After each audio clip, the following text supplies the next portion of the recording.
যদি তুমি অজু করে ঘুমানোর ফজিলত সম্পর্কে জানতে তাহলে তুমি কখনোই অজু ছাড়া ঘুমাতে চাইতে না। আসুন আজকে আমরা সবাই জেনে নেই, আর ভিডিওটা শেয়ার করে দিও।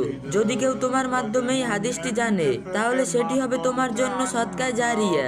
আমরা অনেক সময় স্ক্রল করি, অতিরিক্ত ভাবি, কাঁদতে কাঁদতে ঘুমিয়ে পড়ি, কিন্তু যদি আজ রাতে তুমি ঘুমানোর আগে অজু করতে, রাসূল সাল্লাল্লাহু আলাইহি সাল্লাম বলছেন, যে ব্যক্তি পবিত্র অবস্থায় অজু করে ঘুমায় তার পাশে সারা রাত একজন ফেরেশতা অবস্থান করে। যখন সে এদিক থেকে অন্যদিকে ফিরে, ফেরেশতা বলে, হে আল্লাহ, তোমার এই বান্দাকে ক্ষমা করে দাও, কারণ সে পবিত্র অবস্থায় ঘুমিয়েছে। সুবহানাল্লাহ। একজন ফেরেশতা সারা রাত আল্লাহর কাছে তোমার জন্য ক্ষমা প্রার্থনা করে, শুধু এই জন্যই যে তুমি অজু করে ঘুমিয়েছিলে।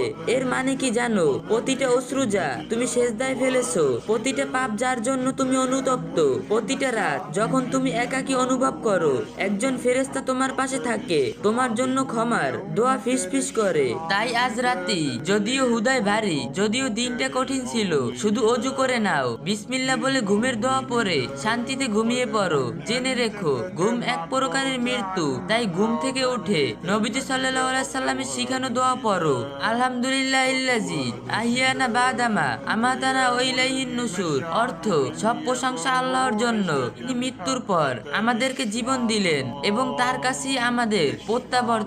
যদি ঘুমের মধ্যেই মৃত্যু হয় তাহলে পবিত্র অবস্থায় মৃত্যু হবে ইনশাআল্লাহ। এর থেকে শান্তি আর কি হতে পারে? ভিডিওটা শেয়ার করো।